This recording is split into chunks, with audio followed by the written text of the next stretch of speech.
Hello বন্ধুরা, আজকের GK ক্লাসে আমরা আরআরবি গ্রুপ ডির জন্য গুরুত্বপূর্ণ অনেকগুলো ইতিহাসের জিকে আলোচনা করব। ফার্স্ট কোশ্চেন দেখো, কার উপাধি ছিল কুনিক? কার উপাধি ছিল কুনিক? উত্তরটা আমি বলবো না, এরপরে আমি পুরোপুরি সমস্ত উপাধি আলোচনা করছি, এদের মধ্যে দেখে নাও। দেখো, কুনিক কার উপাধি? অজাতশত্রুর। শ্রেণিক বিম্বিসার, এই দুটো আসে পরীক্ষাতে সবসময়ই। মহাপদ্মনন্দের উপাধি অগ্রসেন। ধনানন্দর অগ্রমিজ, দেখো অগ্রসেন অগ্রমিজ। চন্দ্রগুপ্ত মৌর্যের স্যান্ড্রোকোটাস বা অ্যাক্রোকোটাস। এগুলো খুবই গুরুত্বপূর্ণ, প্রত্যেকটি পরীক্ষায় আসে। বিন্দুসার অমিতাঘ্রাত, তাহলে বিন্দুসার অমিতাঘ্রাত, বিম্বিসার কিন্তু সেনিক। আর তাহলে কুনিক, প্রথম কোশ্চেনটা কী ছিল? কুনিক অজাতশত্রু। অশোক উপাধি প্রিয়দর্শী। দ্বিতীয় চন্দ্রগুপ্তের উপাধি বিক্রমাদিত্য। হর্ষবর্ধনের উপাধি শিলাদিত্য। প্রথম নরসিংহ বর্মনের উপাধি মহামল্ল। অমোঘ বর্ষের উপাধি বীরনারায়ণ। প্রথম মহেন্দ্র বর্মন বিচিত্রচিত্ত। তৃতীয় গোবিন্দের উপাধি জগতুঙ্গ। চতুর্থ বিক্রমাদিত্যের উপাধি ত্রিভুবন বা মাল্লা। দ্বিতীয় বিক্রমাদিত্যের উপাধি নরেন্দ্র বা মৃগরাজ। ইব্রাহিম কুতুব শাহের উপাধি মালকিবরম। কুতুবউদ্দিন আইবকের উপাধি লাকবক্স বা মালিক। এটা প্রত্যেকটা গুরুত্বপূর্ণ, বিশেষ করে বিম্বিসার, অজাতশত্রু, বিন্দুসার, এই তিনজন। জুনা খাঁয়ের উপাধি মোহাম্মদ বিন তুগলক। কনিষ্কের উপাধি দেবপুত্র। মোহাম্মদ গজনি কী উপাধি নিয়েছিলেন? বুৎসিকন। প্রথম রাজেন্দ্র চোল গঙ্গাইকোন্ড। বৈরাম খাঁয়ের উপাধি খান বাবা। বাবর গাজী, বাবরের উপাধি গাজী। ইব্রাহিম লোদি ইব্রাহিম শাহ। শের শাহ হজরত আলা। কৃষ্ণদেব রায় যবনচার্য বা স্থাপনাচার্য উপাধি নিয়েছিলেন। গৌতমীপুত্র সাতকর্ণী ক্ষত্রিয় দর্প মানমর্দন। হাল কি উপাধি নিয়েছিলেন? কবিবৎসল। উপাধি নিয়ে পরীক্ষাতে আসে।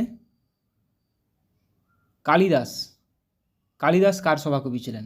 এভাবে পরীক্ষায় চলে আসে। সন্ধ্যাকর নন্দী কোন সময়কার ছিলেন? কালিদাস কার সভাকবি ছিলেন? এটা আমি উত্তর দিইনি, তোমরাই এর মধ্যে খুঁজে নেবে কালিদাস কার সভাকবি ছিলেন। দেখো, সব সভাকবির নাম আলোচনা করে নেব। সমুদ্রগুপ্ত কার সভাকবি? সমুদ্রগুপ্তের সভাকবি কে ছিলেন? হরিসেন। কালিদাস তাহলে কার সভাকবি ছিলেন? দেখো, ওই কোশ্চেনটার উত্তর কী হবে? দ্বিতীয় চন্দ্রগুপ্ত বা বিক্রমাদিত্য। দ্বিতীয় চন্দ্রগুপ্ত কিন্তু বিক্রমাদিত্য উপাধি নিয়েছিলেন। রবিকীর্তি কার সভাপতি ছিলেন? দ্বিতীয় পুলকেশী। বাণভট্ট হর্ষবর্ধনের সভাকবি, হর্ষচরিত লিখেছিলেন। নাগার্জুন বা অশ্বঘোষ দুজনেই কার সভাকবি ছিলেন? কনিষ্কের।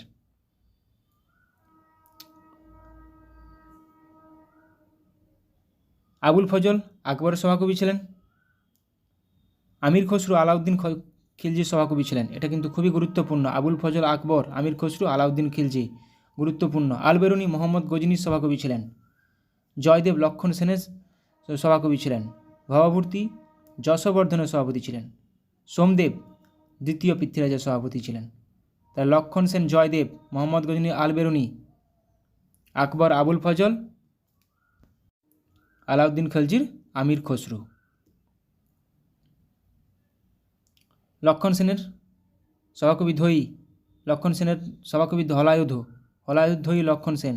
সন্ধ্যাকর নন্দী মদন পালের, এমনিতেই কোশ্চেন আগেও এসেছে। সন্ধ্যাকর নন্দী কোন সময়কার? পাল যুগের একজন বিখ্যাত সভাকবি। তাহলে সন্ধ্যাকর নন্দী মদন পালের সময়। কবীন্দ্র পরমেশ্বর পরাগল খাঁ। শিখর নন্দী ছুটি খাঁয়ের সভাকবি ছিলেন। হলধর মিশ্র নরসিংহদেবের সভাকবি ছিলেন। হলধর মিশ্র। তাহলে ধৈ, হলায়ুধ, লক্ষণ সেন, সন্ধ্যাকর নন্দী, মদন পাল বা পাল যুগের সময়। জিয়াউদ্দিন বারনী ফিরোজ শাহ তুগলক, ফিরোজ তুগলকের সভাকবি ছিলেন। ফিরদোস সুলতান মাহমুদের সভাকবি ছিলেন। চাঁদ বরদৈ পৃথ্বীরাজ চৌহানের সভাকবি ছিলেন। ভারতী সিংহ বিষ্ণুর সভাকবি ছিলেন। হারুন নিজমি কুতুবউদ্দিন আইবকের সভাকবি ছিলেন। অমর সিংহ দ্বিতীয় চন্দ্রগুপ্তের সভাকবি ছিলেন। অমর সিংহ। অমর সিংহ দ্বিতীয় চন্দ্রগুপ্ত রাজশেখর মহিপালের সভাকবি ছিলেন। রাজশেখর। একটু আগে আমরা মদন পালের পড়লাম সন্ধ্যাকর নন্দী। আব্দুল হামিদ শাহজাহানের সভাকবি ছিলেন। শাহজাহানের আরও ছিলেন জগন্নাথ পণ্ডিত এবং আব্দুল হামিদ লাহোরি। বারুপতি কার সভাপতি ছিলেন? যশবর্ধনের। যশবর্ধনের সভাপতি তাহলে বারুপতি। গুণাধ্যায় সাতবাহন রাজা হলার সভাপতি গুণাধ্যায়। কামবন চোল রাজের ছিলেন। মহাবীরাচার্য আমক বর্ষের ছিলেন। মীরা হাসান দেহলভি আলাউদ্দিন খিলজির সভাকবি ছিলেন। এমনিতে আমির খসরুও ছিলেন। পরমানন্দ কার সভাকবি ছিলেন? শিবাজির। রামপ্রসাদ সেন কার সভাকবি ছিলেন? কৃষ্ণচন্দ্রের। তাহলে কৃষ্ণচন্দ্রের সভাকবি কে ছিলেন? রামপ্রসাদ সেন। মীরা হাসান দেহলভি আলাউদ্দিন খিলজি, শিবাজির পরমানন্দ, রামপ্রসাদ সেন কৃষ্ণচন্দ্র। গঙ্গাধর মিশ্র কার সভাকবি ছিলেন? বালিয়ার সিংহের। আর আল্লাসানি পেদ্দান কৃষ্ণদেব রায়ের সভাকবি ছিলেন। পেদ্দান কার সভাকবি ছিলেন? কৃষ্ণদেব রায়। এটা কিন্তু পরীক্ষাতে আসে। পেদ্দান কার সভাপতি? কৃষ্ণদেব রায়। দাগ ও হুলিয়া প্রথা কে প্রবর্তন করেন? বিভিন্ন রকম প্রথা কে প্রবর্তন করেন, কে বা কারা, সেটা পুরোপুরি আলোচনা করব। দাগ ও হুলিয়া এবং জিজিয়া এটা কে করেছিলেন আমরা দেখে নেব। দেখো, দাগ হুলিয়া প্রথমেই আছে, যে কোশ্চেনটা এখনই করলাম, আলাউদ্দিন খিলজি। দাগ হুলিয়া এবং জিজিয়া আলাউদ্দিন খিলজি। পাট্টা ও কাবুলিয়ত পাট্টা শেরশাহ। গুরুত্বপূর্ণ। মনসবদারি প্রথা আকবর। কৌলিন্য প্রথা বল্লাল সেন। বাংলায় কৌলিন্য প্রথা কে প্রবর্তন করেন? বল্লাল সেন। সিজদা ও পাইবস গিয়াসউদ্দিন বলবন। গুরুত্বপূর্ণ এগুলো। 40 চক্র ইক্তা প্রথা ইলতুৎমিশ। রেশনিং প্রথা আলাউদ্দিন খলজি। জিজিয়া, জাকাত, খামোশ কর ব্যবস্থা আলাউদ্দিন খলজি।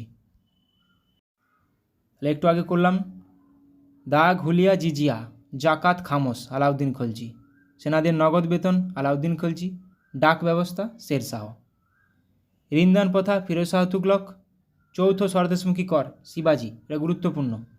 রায়তওয়ারি প্রথা টমাস মুনরো এবং আলেকজান্ডার রিড। রায়তওয়ারি প্রথা টমাস মুনরো এবং Alexander Read. Mahalwari Holt Mackenzie. গুরুত্বপূর্ণ। Mahalwari Holt Mackenzie, Ryotwari, Thomas Munro এবং আলেকজান্ডার রিড। তাহলে আরও একবার বলছি, Ryotwari, Alexander Read, Thomas Munro, Mahalwari Holt Mackenzie এবং মারাঠা পেশোয়াতন্ত্র শাহু প্রবর্তন করেছিলেন। ভাইয়াচারি ব্যবস্থা এনফিনস্টোন এবং ম্যাকেঞ্জি। চিরস্থায়ী বন্দোবস্ত লর্ড কর্নওয়ালিস। চিরস্থায়ী বন্দোবস্ত। শিলাদার ও বর্গীয় অশ্বারোহী শিবাজি। ইকতাদারি প্রথা নিজামুল মুলক।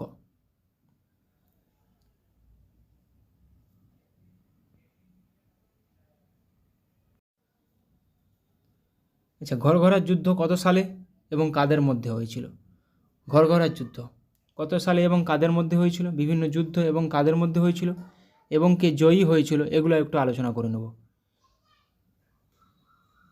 তাহলে দেখো, হিদাসপিসের যুদ্ধ আলেকজান্ডার ও পুরুর মধ্যে হয়েছিল। আলেকজান্ডার জয়ী হয়েছিল। কত খ্রিস্টাব্দে? 326 খ্রিস্টপূর্বাব্দে হয়েছিল।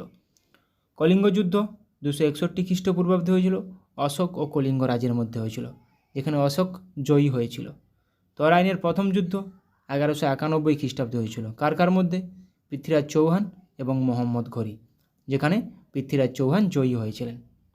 তরাইনের দ্বিতীয় যুদ্ধ 1192 খ্রিস্টাব্দে, ঠিক তার পরের বছর পৃথ্বীরাজ চৌহান ও মোহাম্মদ ঘোরি জয়ী হয়েছিলেন। মোহাম্মদ ঘোরির কিন্তু একজন দাস ছিলেন কুতুবউদ্দিন আইবক। পানিপথের প্রথম যুদ্ধ 1526, ইব্রাহিম লোদি ও বাবর জয়ী হয়েছিল। খানুয়ার যুদ্ধ 1527, খানুয়ার যুদ্ধ 1527 খ্রিস্টাব্দে, বাবর ও রানা সংগ্রাম সিংহ, বাবর জয়ী হয়েছিল। ঘরঘরার যুদ্ধ 1529 খ্রিস্টাব্দে, বাবর ও আফগান, এখানেও বাবর জয়ী হয়েছিল। তাহলে ঘরঘরার যুদ্ধ একটু আগে পড়লাম 1527 খ্রিস্টাব্দে, বাবর ও আফগান। একটু আগের কোশ্চেনটায় ঘরঘরার যুদ্ধ 1529 সালে হয়েছিল, বাবর ও আফগানের মধ্যে, যেখানে বাবর জয়ী হয়েছিল। চৌসার যুদ্ধ 1539, হুমায়ুন ও শেরশাহের মধ্যে, যেখানে হুমায়ুন জয়ী হয়েছিল। কনৌজ যুদ্ধ 1540 খ্রিস্টাব্দে, হুমায়ুন ও শেরশাহের মধ্যে, এখানে শেরশাহ জয়ী হয়েছিল। পানিপথের দ্বিতীয় যুদ্ধ 1556 খ্রিস্টাব্দে আকবর ও হিমুর মধ্যে হয়েছিল, এখানে আকবর জয়ী হয়েছিল। হলদিঘাটের যুদ্ধ 1576 খ্রিস্টাব্দে, সালগুলো খুবই গুরুত্বপূর্ণ। হলদিঘাটের যুদ্ধ 1576, আকবর ও রানা প্রতাপ, আকবর জয়ী হয়েছিল। তাহলে চৌসার যুদ্ধ 1539, কনৌজ যুদ্ধ 1540, পানিপথের দ্বিতীয় যুদ্ধ 1556, হলদিঘাটের যুদ্ধ 1576। পলাশী যুদ্ধ 1757, সিরাজউদ্দৌলা ও ইংরেজরা জয়ী হয়েছিল। বন্দিবাসের যুদ্ধ 1760, ইংরেজ সেনাপতি আয়ারকুট ও ফরাসি সেনাপতি লালি, ফরাসি ও ইংরেজদের মধ্যে হয়েছিল। আয়ারকুট জয়ী হয়েছিল, ইংরেজরা জয়ী হয়েছিল। পানিপথের তৃতীয় যুদ্ধ 1761, আহমদ শাহ আবদালি ও মারাঠা, যেখানে আফগানরা জয়ী হয়েছিল। আহমদ শাহ আবদালি জয়ী হয়েছিল। তাহলে পানিপথের তৃতীয় যুদ্ধ 1761, বন্দিবাসের যুদ্ধ 1760, পলাশী যুদ্ধ 1757। বক্সারের যুদ্ধ 1764 সালে হয়েছিল। বক্সারের যুদ্ধ মুসলিম যৌথ বাহিনী ও ইংরেজরা জয়ী হয়েছিল। মহীশূরের প্রথম যুদ্ধ 1767 থেকে 69, ইংরেজ ও হায়দার আলী জয়ী হয়েছিল।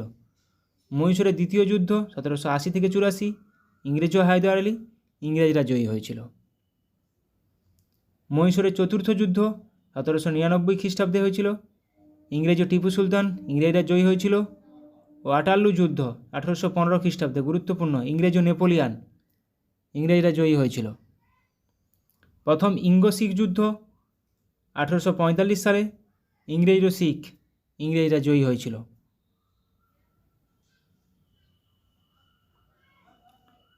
আচ্ছা, বিভিন্ন রাজা বা বিভিন্ন সম্রাট এবং তাদের সেনাপতি। আলাউদ্দিন খলজির সেনাপতি কে ছিলেন? আলাউদ্দিন খলজির সেনাপতি কে ছিলেন? সঠিক উত্তরটা আমরা দেখে নেব। আলাউদ্দিন খলজির সেনাপতি ছিল মালিক কাফুর। দেখো, মালিক কাফুর কার সেনাপতি ছিল? আলাউদ্দিন খলজির। ধর্মপালের সেনাপতি গর্গ, আলাউদ্দিন খলজির সেনাপতি মালিক কাফুর, মোহাম্মদ ঘুরির সেনাপতি বখতিয়ার খলজি, আকবরের সেনাপতি মানসিং, শেরশাহের সেনাপতি ব্রহ্মজিৎ গৌড়। তাহলে ব্রহ্মজিৎ গৌড় দিয়ে কোশ্চেন আসে, ব্রহ্মজিৎ গৌড় কার সেনাপতি? শেরশাহ। মালিক কাফুর কার সেনাপতি? আলাউদ্দিন খিলজির। পরাগল খাঁ কার সেনাপতি ছিলেন? হুসেন শাহ। মহাবত খাঁ জাহাঙ্গীরের সেনাপতি ছিলেন। মীর জাফর ছিলেন সিরাজউদ্দৌলার সেনাপতি। মীর জুমলা ছিলেন ঔরঙ্গজেবের সেনাপতি। পুষ্যমিত্র শুঙ্গ ছিলেন বৃহদ্রথের সেনাপতি। তার জন্য তো বৃহদ্রথকে মেরে উনি শুঙ্গ বংশের প্রতিষ্ঠা করেছিলেন। তাহলে শেরশাহ সেনাপতি, ব্রহ্মজিৎ গৌড় পরীক্ষাতে আসে। মীর জাফর কার সেনাপতি? সিরাজউদ্দৌলার সেনাপতি। আর পুষ্যমিত্র শুঙ্গ বৃহদ্রথের সেনাপতি ছিলেন। হ্যালো অ্যান্ড ওয়েলকাম বন্ধুরা। আজকের জিকে রিভিশন ক্লাসে আমরা এনটিপিসির জন্য গুরুত্বপূর্ণ অনেকগুলো এমসিকিউ এবং ওয়ান লাইনার আলোচনা করব, যেগুলো পরীক্ষায় আসার মতো, কমন আসার মতো অনেকগুলো কোশ্চেন রেখেছি। ভিডিওটি শেষ পর্যন্ত দেখো। বেরেলিতে 1857 সালের সিপাহী বিদ্রোহের নেতৃত্ব কে দিয়েছিলেন? এখানে দিয়েছিলেন খান বাহাদুর খান। তাহলে 1857 সালের সিপাহী বিদ্রোহ বা মহাবিদ্রোহের সময় কে কোথায় দিয়েছিল, আমি লিস্টগুলো পরে দিয়েছি, পুরো পরে আলোচনা করব, তাও এখানে একটা আমি তুলে দিয়েছি। দেখো, বিহারে দিয়েছিল কুনওয়ার সিং, অমর সিং। এলাহাবাদ ও বেনারসে দিয়েছিল লিয়াকত আলী। ফৈজাবাদে দিয়েছিল মৌলভী আহমদুল্লাহ। ফররুখাবাদ তুবচল হাসান খান। বিজানুর মোহাম্মদ খান। মুর্দাবাদ আব্দুল আলী খান। বেরেলি খান বাহাদুর খান। সবগুলো আমি আবার শেষে আলোচনা করব। বিহার, ঝাঁসি কে কোথায় দিয়েছিল নেতৃত্ব। নিম্নের পছন্দগুলির মধ্য থেকে সঠিকটি বেছে নিন। লখনৌতে কে ছিল 1857 সালে সিপাহী বিদ্রোহের সময়?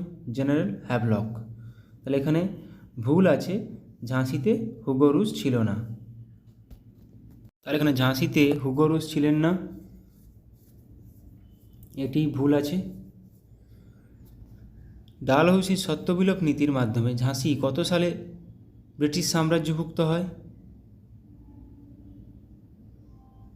ডালহৌসির সত্যবিলোপ নীতি ডকট্রিন অফ ল্যাপস 1853 সালে ঝাঁসি ব্রিটিশ সাম্রাজ্যভুক্ত হয়। 1856 সালে অপশাসন মিসগভর্নেন্স এর কারণে ডালহৌসি যখন অওধ দখল করে তখন সেখানকার রাজা কে ছিলেন? ওয়াজেদ আলী শাহ। 1857 সালে পুরনো কিসের বদলে, কোন বন্দুকের বদলে নতুন এনফিল্ড রাইফেল নিয়ে আসা হয় সেনাবাহিনীতে? যেখানে কোন রাইফেল এর বদলে নতুন এনফিল্ড রাইফেল নিয়ে আসা হয় যেখানে কার্তুজটি মুখে ছিঁড়ে বন্দুকের মধ্যে ব্যবহার করা হতো এবং সেই কার্তুজে গরুর চামড়া বা গরুর কোনো কিছু ইউজ করা হতো। তাহলে কোনটির বদলে? তাহলে ব্রাউন বিসের বদলে নতুন এনফিল্ড রাইফেল নিয়ে আসা হয়েছিল। 12ই মে 1857 সালে যখন বিদ্রোহীরা দিল্লি দখল নেয় তখন দিল্লির কমান্ডিং অফিসার কে ছিলেন? দিল্লির কমান্ডিং অফিসার কে ছিলেন? লেফটেন্যান্ট উইল গভি। রানী লক্ষ্মীবাই এর দত্তক পুত্রের নাম কি ছিল? দত্তক পুত্রের নাম ছিল গঙ্গাধর রাও।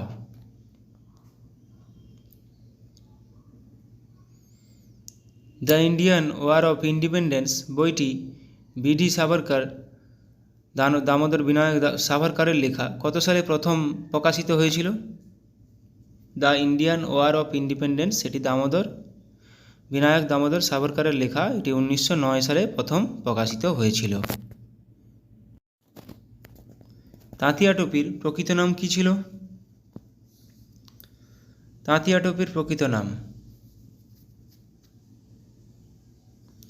ছিল রামচন্দ্র পাণ্ডুরং। ভারতের জাতীয় কংগ্রেসের কনিষ্ঠতম প্রেসিডেন্ট কে ছিলেন? ভারতের জাতীয় কংগ্রেসের কনিষ্ঠতম প্রেসিডেন্ট ছিলেন অপশান সি আবুল কালাম আজাদ। 1953 সালে রাজ্য পুনর্গঠন কমিশন গঠন করেন কে? নিচের কে রাজ্য পুনর্গঠন কমিশন গঠন করেন? Option B Jawaharlal Nehru. নর্মদা বাঁচাও আন্দোলনের নেত্রী কে ছিলেন? নিচের মধ্যে কে নর্মদা বাঁচাও আন্দোলনের নেত্রী ছিলেন? মেধা পাটেকর। হিন্দু প্যাট্রিয়ট পত্রিকার প্রথম সম্পাদক ছিলেন কে? হিন্দু প্যাট্রিয়ট পত্রিকার প্রথম সম্পাদক ছিলেন কে? হরিশচন্দ্র মুখোপাধ্যায়। রংপুর বিদ্রোহের একজন নেতা ছিলেন কে? নিচের মধ্যে কে একজন রংপুর বিদ্রোহের নেতা? এটা আমি আমার সেই রিভিশন ক্লাসেও করিয়েছি আগের। বাংলাদেশের রংপুর বিদ্রোহ নেতা ছিলেন নুরুল উদ্দিন। নিম্নলিখিত কোন ঘটনার পশ্চাৎপটে রবীন্দ্রনাথ তার গোরা উপন্যাসটি রচনা করেছিলেন? নিচের কোনটির পশ্চাৎপটে রবীন্দ্রনাথ তার গোরা উপন্যাসটি রচনা করেছিলেন? অপশান এ বঙ্গভঙ্গ। গুপ্ত রাজবংশের রাষ্ট্রপ্রতীক বা সিল, স্টেট সিল কী ছিল? ইতিহাসে স্বর্ণযুগ বলা হয় গুপ্ত যুগকে। ওদের সিল কী ছিল? গরুড়। নিম্নের কোন রাজা জীবনের শেষ দিকে বৌদ্ধ ধর্মের উপাসক ছিলেন এবং নালন্দা বিশ্ববিদ্যালয় প্রতিষ্ঠা করেছিলেন? আমরা সবাই জানি নালন্দা বিশ্ববিদ্যালয় প্রতিষ্ঠা করেছিলেন কুমারগুপ্ত, প্রথম কুমারগুপ্ত। অপশান ডি এখানে সঠিক উত্তর। সমুদ্রগুপ্তকে ভারতের নেপোলিয়ান আখ্যা দিয়েছিলেন কে? সমুদ্রগুপ্তকে ভারতের নেপোলিয়ান আখ্যা দিয়েছিলেন V.A. স্মিথ। কালিদাস রচিত বিখ্যাত গ্রন্থ হল অভিজ্ঞানম শকুন্তলম, মেঘদূতম, রঘুবংশম, মালবিকা অগ্নিমিত্রম, ঋতু সংহার, কুমার সম্ভব। কোনগুলো, কোন অপশানটা নিচের ঠিক হবে? কালিদাস উপরের সবগুলোই লিখেছেন, কালিদাস উপরের সবকটি, অপশান ডি। গুপ্ত রাজত্বের সময় স্বর্ণমুদ্রা ছিল কি? স্বর্ণমুদ্রার নাম কি ছিল গুপ্ত রাজত্বের সময়? স্বর্ণমুদ্রার নাম ছিল অপশান বি, দিনারা। আচ্ছা, এবার আমরা রিভিশন করে নেব 1857 সালের মহাবিদ্রোহের সময় কে কোথায় নেতৃত্ব দিয়েছিল। ব্যারাকপুরে দিয়েছিল মঙ্গল পাণ্ডে, যে প্রথম শহীদ হয়েছিল। দিল্লিতে দ্বিতীয় বাহাদুর শাহ, জেনারেল বখত খান। দিল্লিতে তাহলে জেনারেল বখত খান, দ্বিতীয় বাহাদুর, সেভাবে নাম ধরেও আসে যে জেনারেল বখত খান কোথায় নেতৃত্ব দিয়েছিলেন। তো দিল্লিতে আবার হাকিম আহসানুল্লাহ ও দিয়েছিলেন। লখনৌতে বেগম হজরত মহল, বিরজিস কাদির। বেগম হজরত মহল লখনৌ, এই ল আছে, এভাবে মাথায় রাখতে হবে। দিল্লিতে বখত খান, ব্যারাকপুর মঙ্গল পাণ্ডে। কানপুরে দেখো, কানপুরে নানা সাহেব, রাও সাহেব, নানার ভাতিজা আজিমুল্লাহ খান। তো নানা সাহেব, রাও সাহেব, কানপুর। ঝাঁসিতে রানী লক্ষ্মীবাই, ঝাঁসিতে রানী লক্ষ্মীবাই। বিহারে কুনওয়ার সিং, অমর সিং। বিহারে কুনওয়ার সিং, অমর সিং। এলাহাবাদ ও বেনারসে মৌলভী লিয়াকত আলী। ফৈজাবাদে মৌলভী আহমদুল্লাহ। ফররুখাবাদে তুফজল হাসান খান। বিজানোর মোহাম্মদ খান। মুর্দাবাদ আব্দুল আলী খান। বেরেলি খান বাহাদুর খান। সবগুলো মনে গুরুত্বপূর্ণ না হলেও বেরেলি, এলাহাবাদ, বিহার, ঝাঁসি, দিল্লি, কানপুর, এগুলো খুবই গুরুত্বপূর্ণ। মন্দসর ফিরোজ শাহ। কানপুর তাঁতিয়া টুপি। গোয়ালিয়র, গোয়ালিয়রে তাঁতিয়া টুপি। আসামে কন্দপরেশ্বর সিং, মণিরাম দত্ত। উড়িষ্যায় সুরেন্দ্র শাহী, উজ্জ্বল শাহী। কুল্লুতে রাজা প্রতাপ সিং। রাজস্থানে জয়দয়াল সিং ও হরদয়াল সিং। গোরখপুর গজধর সিং। মথুরা সেভি সিং, কদম সিং। এখানে আসাম গুরুত্বপূর্ণ, উড়িষ্যা, উড়িষ্যা, কানপুর, এগুলো খুবই গুরুত্বপূর্ণ। আচ্ছা, এবার কিছু আন্দোলন দেখে নেব গান্ধীজির। অসহযোগ আন্দোলন 1920 থেকে 22 গান্ধীজির নেতৃত্বে হয়েছিল। আইন অমান্য আন্দোলন 1930 সালে হয়েছিল, যেটাকে লবণ সত্যাগ্রহ বলে জানি সবাই, গান্ধীজির নেতৃত্বে হয়েছিল। ভারত ছাড়ো আন্দোলন 1942 সালে হয়েছিল গান্ধীজির নেতৃত্বে। নৌ বিদ্রোহ হয়েছিল 1946 সালে। ভারত ছাড়ো আন্দোলন 1942 সালে গান্ধীজি, যেখানে ডু অর ডাই বলেছিলেন, করেঙ্গে মরেঙ্গে। সিপাহী বিদ্রোহ 1857 সালে, মঙ্গল পাণ্ডে, তাঁতিয়া টুপি, নানা সাহেব, লক্ষ্মীবাই, আরও অনেকে ছিল, কুনওয়ার সিং। নীল বিদ্রোহ 1859 থেকে 1860, বিষ্ণুচরণ বিশ্বাস, দিগম্বর বিশ্বাস, রফিক মণ্ডল।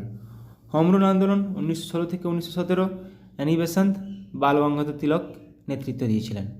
রাওলাট সত্যাগ্রহ 1919 সালে হয়েছিল, মহাত্মা গান্ধী ও সত্যপালের নেতৃত্বে হয়েছিল।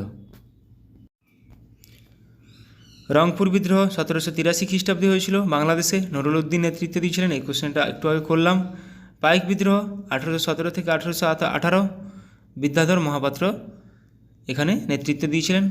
কোল বিদ্রোহ 1820 থেকে 1833, সুইমুন্ডা, জয়া ভকত, কিন্দেরায় মানকি নেতৃত্ব দিয়েছিলেন। ওয়াহাবি আন্দোলন 1822 খ্রিস্টাব্দে, তিতুমির ও সৈয়দ আহমেদ নেতৃত্ব দিয়েছিলেন। এগুলো বারবার করানোর একটাই মানে, যে এগুলো পুরোপুরি যেন রিফ্লেক্স অ্যাকশানের মতো পরীক্ষা হলে মাথায় চলে আসে, ঠিক আছে? যেন এগুলো পরীক্ষার আগে আর না দেখে যেতে হয়। পরীক্ষার আগে দেখার জন্য কারেন্ট অ্যাফেয়ার্স আছে, কিছু ম্যাথ, কিছু রিজনিং, এগুলো যেন না দেখতে হয়। সন্ন্যাসী ও ফকির বিদ্রোহ 1760 থেকে 1800, ভবানী পাঠক, দেবী চৌধুরী রানী, মজনু শাহ, চিরাগ আলী। প্রত্যেকটা নামই খুবই গুরুত্বপূর্ণ, নাম ধরেই কোশ্চেন আসে যে দেবী চৌধুরী রানী নিচের কোন বিদ্রোহের সঙ্গে জড়িত ছিলেন, এভাবেই কোশ্চেন আসে। চুয়ার বিদ্রোহ 1769 থেকে 99, জগন্নাথ সিং, দুর্জন সিং, রানী শিরোমণি, আমাদের মেদিনীপুরের রানী শিরোমণি। রংপুর বিদ্রোহ 1783, নুরুল উদ্দিন। পাইক বিদ্রোহ 1817 থেকে 1818, বিদ্যাধর মহাপাত্র। তো চুয়াড় বিদ্রোহ দুর্জন সিং রানী শিরোমণি, খুবই গুরুত্বপূর্ণ নাম, জগন্নাথ সিং। লখনৌ চুক্তি, কিছু চুক্তি আলোচনা করে নেব। 1916 খ্রিস্টাব্দে হয়েছিল, কাদের মধ্যে হয়েছিল? কংগ্রেস ও মুসলিম লীগ। রাওয়ালপিন্ডি সন্ধি 1919, আমির আমানউল্লাহ ইংরেজ। গান্ধী আরউইন চুক্তি আরেকটা খুবই গুরুত্বপূর্ণ, 1931 খ্রিস্টাব্দে গান্ধী ও আরউইনের মধ্যে হয়েছিল। পুনা চুক্তি হয়েছিল 1932 খ্রিস্টাব্দে, মহাত্মা গান্ধী ও আম্বেদকরের নেতৃত্বে হয়েছিল। এখানে গুরুত্বপূর্ণ লখনৌ চুক্তি এবং পুনা চুক্তি। লখনৌ চুক্তি কাদের মধ্যে হয়েছিল, এগুলোর থেকেও সালটা খুবই গুরুত্বপূর্ণ। লখনৌ চুক্তি কত সালে হয়েছিল, পুনা চুক্তি কত সালে হয়েছিল, এগুলো প্রচুরবার পরীক্ষায় এসছে। লখনৌ চুক্তি, পুনা চুক্তি গুলিয়ে ফেলবে না। সলবাইয়ের সন্ধি 1782, ইংরেজ ও মারাঠা। ম্যাঙ্গালোরের সন্ধি 1784, টিপু সুলতান ও ইংরেজ। সালটা খুবই গুরুত্বপূর্ণ। ম্যাঙ্গালোরের সন্ধি কত খ্রিস্টাব্দে হয়েছিল, 1784। শ্রীরঙ্গপত্তনম সন্ধি আরেকটা খুবই গুরুত্বপূর্ণ, 1792 খ্রিস্টাব্দে, টিপু সুলতান ও ইংরেজ। বেসিনের সন্ধি 1802, পেশোয়া দ্বিতীয় বাজিরাও ও লর্ড ওয়েলেসলির মধ্যে হয়েছিল। তাহলে আমি সালটা আরেকবার রিভিশন করে নিচ্ছি। সলবাই 1782, ম্যাঙ্গালোরের সন্ধি 1784, শ্রীরঙ্গপত্তনমের সন্ধি 1792, বেসিনের সন্ধি 1802। 82, 92, 2 তিনটাই 2 সালে আছে, মাথায় রাখার চেষ্টা করবে। পুরন্দরের সন্ধি 1665, মুঘল সেনাপতি জয় সিং ও শিবাজির মধ্যে হয়েছিল। ওয়ার্নার সন্ধি 1731, দ্বিতীয় শম্ভুজি ও শাহু বাজিরাও। পুরন্দরের সন্ধিটা এখানে গুরুত্বপূর্ণ, আরগুলো না মনে রাখলেও হবে। শালিমারের চুক্তি 1739, তৃতীয় মোহাম্মদ শাহ ও নাদির শাহ। আইলা স্যাপেলের সন্ধি 1748, ইংরেজ ও ফরাসির মধ্যে হয়েছিল। কিছু স্থাপত্য প্রতিষ্ঠাতা, কোথায় কে প্রতিষ্ঠাতা এবং অবস্থান কোথায় দেখে নেব। আগ্রা দুর্গ, আকবর, উত্তরপ্রদেশে অবস্থিত। আকবর দ্বারা 4টা স্থাপত্য, আগ্রা, ফতেপুর সিক্রি, বুলন্দ দরওয়াজা, এলাহাবাদ দুর্গ। 4টাই আকবর দ্বারা নির্মিত এবং কোথায় অবস্থান? 4টাই উত্তরপ্রদেশে অবস্থিত। জামা মসজিদ শাহজাহান, দিল্লিতে অবস্থিত। তাজমহল শাহজাহান, উত্তরপ্রদেশ। লালকেল্লা শাহজাহান, নতুন দিল্লিতে অবস্থিত। যন্তর মন্তর সোয়াই জয় সিং, দিল্লিতে অবস্থিত। যে যন্তর মন্তর 4টা আছে, 4টা যন্তর মন্তর, 4টা জায়গায় যন্তর মন্তর তৈরি করা হয়েছিল। তো দিল্লিরটা সোয়াই জয় সিং তৈরি করেছিলেন। সাঁচি স্তূপ অশোক দ্বারা নির্মিত, মধ্যপ্রদেশে অবস্থিত। বুদ্ধগয়া অশোক দ্বারা নির্মিত, বিহারে অবস্থিত। নালন্দা বিশ্ববিদ্যালয় প্রথম কুমারগুপ্ত দ্বারা নির্মিত, বিহারে অবস্থিত। আকবরের সমাধি জাহাঙ্গীর দ্বারা নির্মিত, উত্তরপ্রদেশে অবস্থিত। শালিমার বাগ জাহাঙ্গীর দ্বারা নির্মিত, জম্মু ও কাশ্মীরে অবস্থিত। কোণার্ক সূর্য মন্দির রাজা নরসিংহদেব দ্বারা নির্মিত, ওড়িশাতে অবস্থিত। উদয়গিরি ও খণ্ডগিরি খারবেল দ্বারা নির্মিত, ওড়িশাতে অবস্থিত।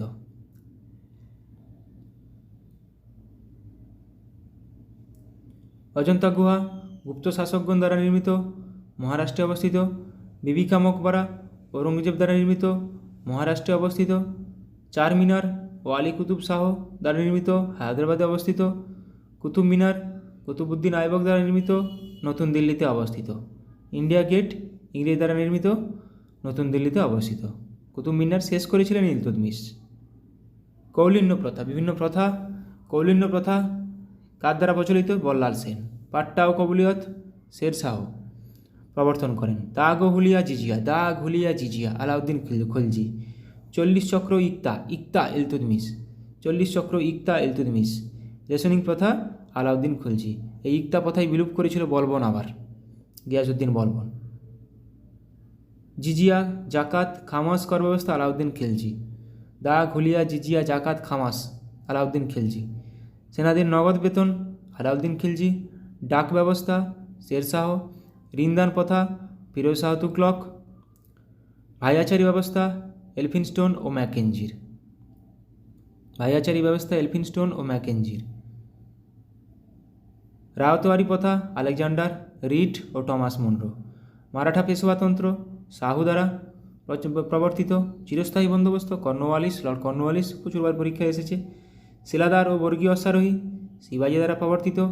সিজদা ও পাইবস গিয়াসউদ্দিন বলবন। গিয়াসউদ্দিন বলবন কিন্তু ইকতা প্রথা বিলোপ করেছিলেন। যেটা ইলতুৎমিশ দ্বারা প্রবর্তিত। ইকতাদারি প্রথা নিজামুল মিল্ক, ইকতাদারি প্রথা নিজামুল মিল্ক, ইকতা কিন্তু ইলতুৎমিশ। মনসবদারি প্রথা আকবর। মহলওয়ারি ব্যবস্থা হল্ট ম্যাকেঞ্জি, মহলওয়ারি ব্যবস্থা হল্ট ম্যাকেঞ্জি। চৌথ স্বদেশমুখী কর শিবাজি। মহলওয়ারি, রাউতওয়ারি, ইকতাদারি এগুলো প্রত্যেকটাই খুবই গুরুত্বপূর্ণ। প্রত্যেকটা কে করেন, কে প্রবর্তন করেন, এগুলাই আসে। প্রথম বৌদ্ধ পরিষদ কত খ্রিস্টাব্দে হয়েছিল? 483 খ্রিস্টপূর্বাব্দে রাজগৃহে হয়েছিল। কার দ্বারা?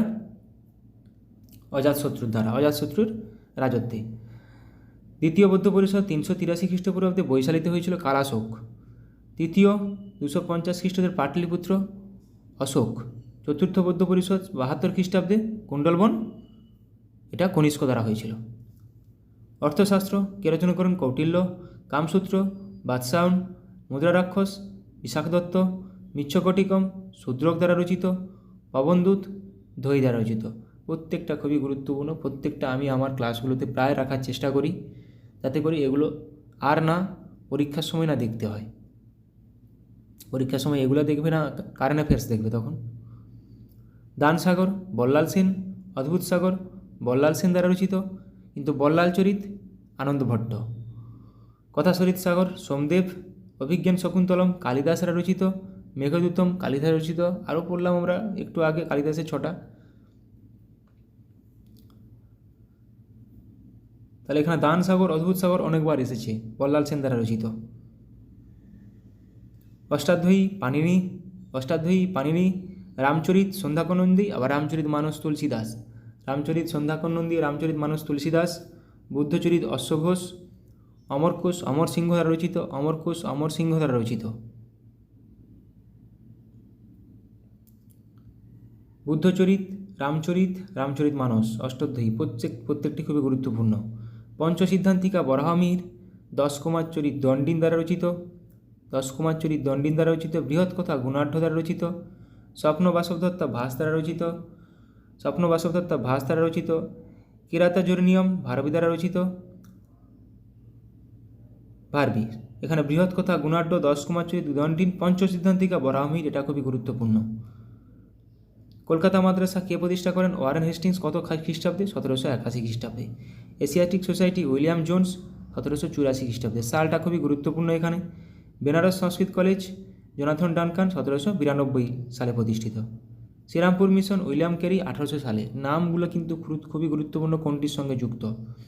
School book society David Hare 1817 খ্রিস্টাব্দে। School book society David Hare দ্বারা প্রতিষ্ঠিত 1817 খ্রিস্টাব্দে।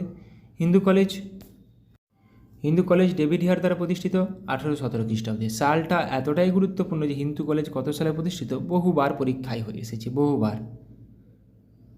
একাডেমিক অ্যাসোসিয়েশন ডিরোজিও দ্বারা প্রতিষ্ঠিত 1828 খ্রিস্টাব্দে। Scottish church college Alexander Duff দ্বারা প্রতিষ্ঠিত 1830 খ্রিস্টাব্দে। ক্যালকাটা মেডিকেল কলেজ আরেকটা। হিন্দু কলেজ আর ক্যালকাটা মেডিকেল কলেজ বহুবার পরীক্ষায় এসেছে কত সালে প্রতিষ্ঠিত, শুধু খালি কত সালে প্রতিষ্ঠিত বলে। ইন্ডিয়ান উইমেন্স ইউনিভার্সিটি ডিকে কার্ভে দ্বারা প্রতিষ্ঠিত 1916 খ্রিস্টাব্দে। বসু বিজ্ঞান মন্দির জগদীশচন্দ্র বসু 1917 খ্রিস্টাব্দে।